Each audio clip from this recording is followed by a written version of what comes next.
Assalamu alaikum. Welcome to the Curiosity Club. Today is 13th July 2024.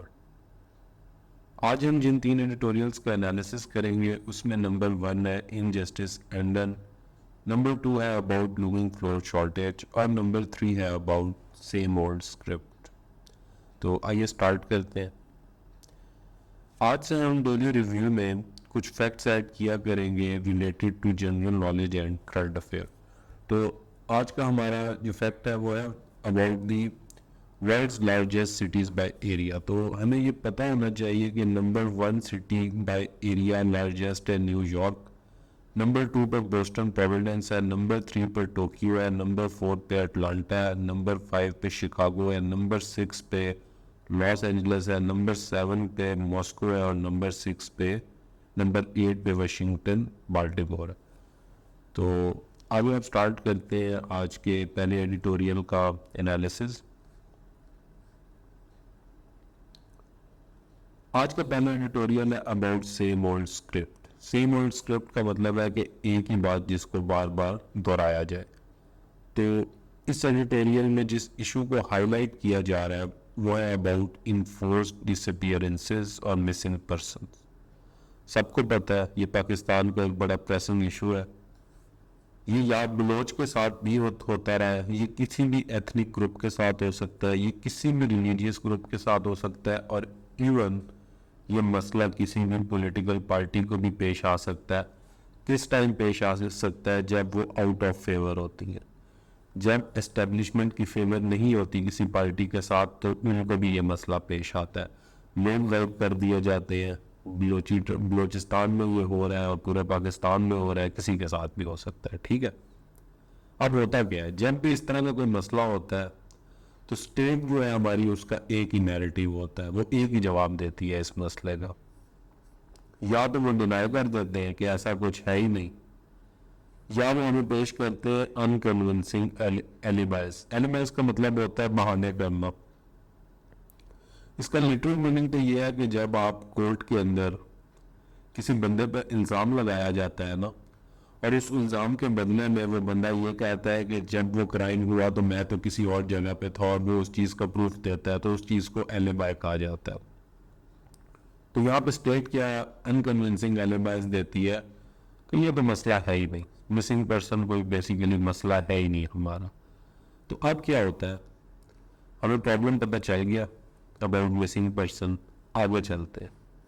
आगे क्या होता है, जब भी जो हायर्स होते हैं इन लोगों के जिनके बंदे गायब कर दिए जाते हैं, जब वो स्ट्रीट्स पे आते हैं ना तो पहले स्टेट उनको इग्नोर करती है और उसके बाद ये करती है कि उनके ऊपर जुल्म करती है। इसी तरह क्या हुआ, जो दूसरा काम है जुल्म वाला तशद्दुद वाला प्रोटेस्टर पे, वो किया हमारी पुलिस के साथ जब क्लैश हुआ बलोच यकजहती कमेटी का। बलोच यकजहती कमेटी कोयटा की एक कमेटी है बलूचिस्तान की, जिसके अंदर बलूचिस्तान के मिसिंग पर्सनस के बारे में बात की जाती है, और इसको हेड रिसेंटली कर रही थी मारंग बलोच। तो ये जो BYC है बलोच यकजहती कमेटी, ये प्रोटेस्ट कर रही थी सोराब एरिया में एक हफ्ते से, और ये पूछ रहे थे वेयर अबाउट्स वहीर जोर बलोच के और अदर मिसिंग पर्सनस के। ये पूछ रहे थे कि भाई हमारे लोग किधर है। लेकिन जब इनकी ये कोशिशें जब इनकी ये कोशिशें फेल हुई, स्टेट में कोई अटेंशन नहीं दी इन्हें, तो उन्होंने डिसाइड किया कि अब हम जो सिटी का जो रेड जोन है उसके अंदर एंटर होते हैं ताकि हमारी बात को सुना जाए। जाहिर बात है उन्होंने स्टेट की अटेंशन तो लेनी है किसी न किसी तरीके से, लेकिन उनके साथ क्या होता है जब वो एंटर होती है तो उन पर टीयर गैस फेंकी जाती है, उन पर लाठी चार्ज किया जाता है, baton charges and tear gas. ठीक हो गया। उनमें लोगों को इवन खवातीन को भी अरेस्ट कर लिया जाता है, और डॉक्टर मारंग बलोच ये बताती हैं कि बहुत से लोग इंजर्ड हैं और बहुत से लोग बड़ी ही क्रिटिकल सिचुएशन में हॉस्पिटल्स में। ठीक हो गया। यहाँ तक हमें एक बात समझ आ गई, वो बात ये समझ आ गई कि मिसिंग पर्सनस का इशू पाकिस्तान में चल रहा है। ये सिर्फ बलूचिस्तान में नहीं है, ये मसला किसी भी सूबे में हो सकता है, किसी भी एथनिसिटी के लोगों के साथ हो सकता है, किसी भी रिलीजन के लोगों के साथ हो सकता है, इवन ये किसी भी पॉलिटिकल पार्टी के साथ हो सकता है। जब भी ये मसला होता है, लोग जब अपने हक के लिए निकलते हैं तो पहले स्टेट इग्नोर करती है उन्हें और बाद में उन पर जुल्म किया जाता है। ठीक हो गया, आगे चलते हैं। वो बताता है कि जो इस बार हुआ है ना, जो मिरर है वो कॉपी है उसी चीज़ की जो जब मारन बलोच पिछले साल दिसंबर में इस्लामाबाद गई थी तो जो उनके साथ हुआ था, अभी भी एग्जैक्टली वही हो रहा है। वहाँ पे भी उनके ऊपर जुल्म किया गया था, यहाँ पे भी उनके ऊपर जुल्म किया गया। ठीक हो गया, आगे क्या होता? आगे एक सजेशन दी जा रही है स्टेट को कि इस न्यूज़पेपर के अंदर कुछ बातें रिपीट की जाती हैं, लेकिन ऐसा लगता है कि जैसे स्टेट है अपने इन नेगेटिव एक्सपीरियंसेस से सीख नहीं रही। पहली बात यह है कि अगर स्टेट को लगता है कि कोई बंदा किसी गलत काम में इन्वॉल्व था तो स्टेट को चाहिए कि उसे कोर्ट में पेश करे और जो उसका कॉन्स्टिट्यूशनली गारंटीड राइट है वो उसे देगी, उस पर प्रॉपर केस किया जाए, वो कोर्ट में जाए, वो अपना वकील पेश करे, आगे उस पर अगर केस में साबित होता है कि इसने गलत किया तो उसे सजा दी जाए। ये चीज़ एक्सेप्टेबल होगी, लेकिन जिस तरीके से स्टेट अभी कर रही है वो एक्सेप्टेबल नहीं है। सेकेंडली क्या होता है, अगर हमारी स्टेट इसी तरह लाठीचार्ज लोगों पे करती रहेगी और उनके लेजिटिमेट कंसर्न्स को भी नहीं सुनेगी तो जो डिस्टेंस है वो और बढ़ जाएगा और इस तरह कभी भी स्टेट के अंदर नेशनल कोहेजन पैदा नहीं होगी। ठीक हो गया। तो बेसिकली ये एक इशू को डिस्कस किया गया, इसमें कोई ज़्यादा इतने हल नहीं बताया गया, मिसिंग पर्सनस के इशू के बारे में ही बताया गया है और उनके साथ जो होता है वो भी बताया गया है और साथ एक सजेशन दी गई है कि स्टेट को चाहिए कि जो कॉन्स्टिट्यूशनल तरीका है उस तरीके से लोगों को कोर्ट में पेश करे, और अगर इस तरीके से करती रहेगी तो कभी भी लोगों की और स्टेट के दरमियान जो एक गैप आ चुका है वो ख़त्म नहीं होगा।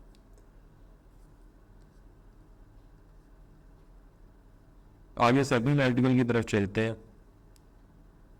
यह है इनजस्टिस अनडन। ये भी बेसिकली एक न्यूज़ ही है। पीटीआई का एक केस चल रहा था जनरल इलेक्शन से रिलेटेड, उसमें अभी सुप्रीम कोर्ट ने जो है अपनी वर्डिक्ट सुना दी है। उस वर्डिक्ट के जरिए पीटीआई को रिस्टोर कर दिया गया है, उसको as a political party restore कर दिया गया है और अब वो क्लेम कर सकते हैं अपनी जो उनकी रिजर्व सीट्स उन्होंने जीती थी माइनॉरिटीज़ की और वुमेन की। हमारी नेशनल असम्बली के अंदर वुमेन, माइनॉरिटीज़ और इस किस्म के मुख्तलिफ तबकात की रिजर्व सीट्स होती हैं। जब पीटीआई का स्टेटस एज अ पार्टी ख़त्म हुआ था तो वो इन सीट्स को क्लेम नहीं कर सकते थे। अब क्योंकि पाकिस्तान की कोर्ट ने ये डिसीजन दे दिया है तो अब वो अपनी इन सीट्स को भी क्लेम कर सकेंगे। हमारी कोर्ट ने ये कह दिया है कि पीटीआई एक पार्टी थी और वो एक पार्टी रहेगी और ये डिसीजन इसमें 11 एक मेजॉरिटी डिसीजन है। 11 जजेस जो हैं आउट ऑफ 11 जजेस आउट ऑफ 13 पीटीआई के हक में बोले हैं। और एक बात की है उन्होंने वो कहा है कि अगर आप किसी का जो सिंबल है उसको डिनाई करते हैं तो इसका ये मतलब नहीं होता कि आप उसका constitutional and legal right as a party छीन लें। अगर किसी पार्टी का पीस इलेक्शन सिंबल पार्टी सिंबल को रिजेक्ट करती है तो उसका मतलब यह नहीं होगा कि उसके कॉन्स्टिट्यूशनल और उसके लीगल राइट्स ले लिए गए हैं। वो हमेशा एक पॉलिटिकल पार्टी होने के कॉन्स्टिट्यूशनल और लीगल राइट्स हमेशा उसके पास रहेंगे। ठीक हो गया।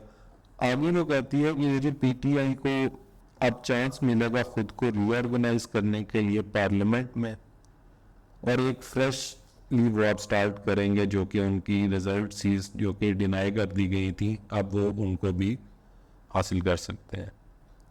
तो ये एडिटोरियल बेसिकली इसी बारे में था कि supreme court has undone a historic injustice. इसके बाद आ जाता है हमारा आज का थर्ड एडिटोरियल जो कि है अबाउट लूमिंग फ्लोर शॉर्टेज।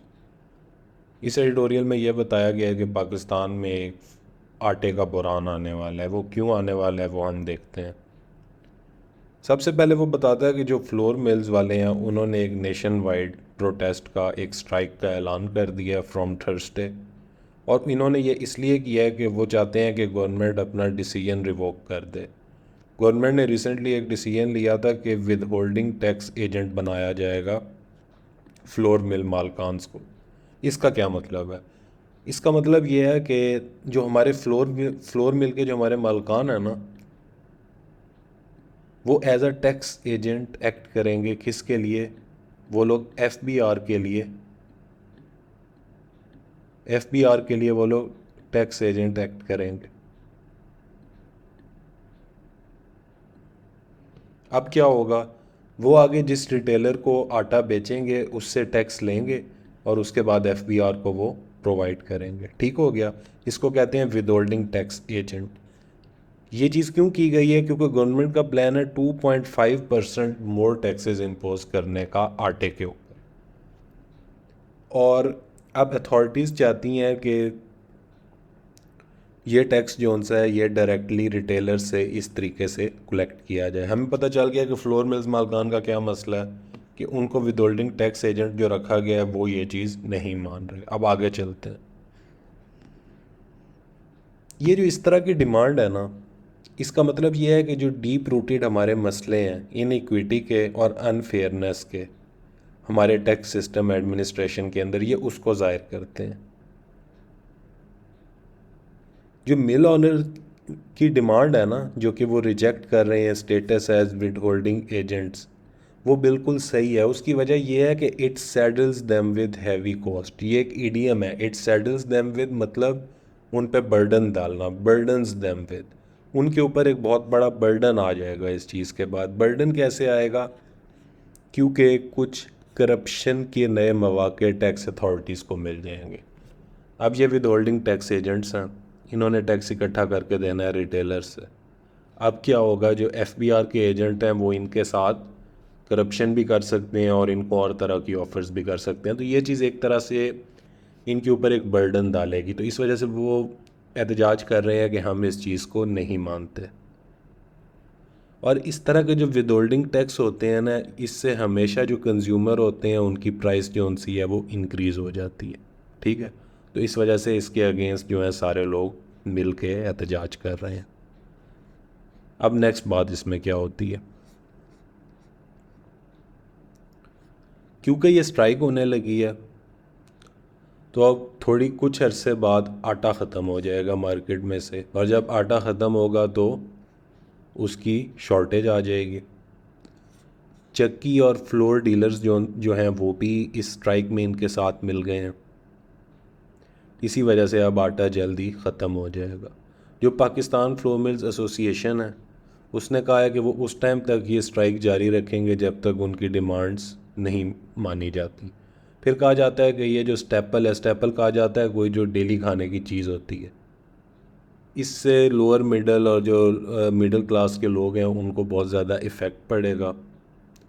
और ये बेसिकली गवर्नमेंट ने अब आईएमएफ का जो बेल आउट है उसको लेने के लिए टैक्स इंक्रीज़ करना है, तो उस चीज़ का ये एक नतीजा है।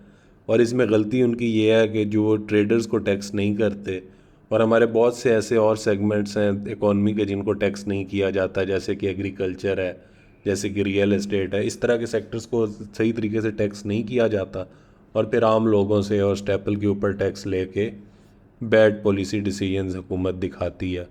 और वो ये कह रहे हैं कि इस बैड डिसीजन की वजह से भी उन्होंने अपने आप को एक ब्लाइंड एले होता है एक ऐसी गली जिसका कोई वो ही नहीं होता, एंड ही नहीं होता। मतलब ये कोई फ्रूटफुल डिसीजन नहीं है गवर्नमेंट का जिसके अंदर वो आए हैं, इसका कोई इनको फ़ायदा नहीं होगा। तो अब क्या बचता है हुकूमत के पास? ये जो स्ट्राइक स्टार्ट हो गई है, हुकूमत ज़्यादा से ज़्यादा क्या करेगी? ज़्यादा से ज़्यादा वो ये करेगी कि वो इम्प्लिसिटली पास कर देगी ये कॉस्ट जो सी है वो कंज्यूमर्स पे आ जाएगी। जो आम लोग हैं जिन्होंने आटा ख़रीदना है उनके ऊपर ये मसला आएगा। तो यही इसमें बात की गई है कि अब आटे की जो एक हड़ताल होने वाली है और वो फ्लोर मिल्स वाले करेंगे, वो इस वजह से करेंगे कि वो विद होल्डिंग टैक्स एजेंट नहीं बनना चाहते। वो एफबीआर को ये टैक्स इकट्ठा करके नहीं देना चाहते। वो चाहते हैं कि रिटेलर्स को डायरेक्टली टैक्स किया जाए, हमारे थ्रू ना किया जाए। तो ये इस आर्टिकल में ओवरऑल बताया गया। थैंक यू गाइस, इंशाल्लाह कल मिलेंगे कल की एडिटोरियल्स के साथ। अल्लाह हाफिज़।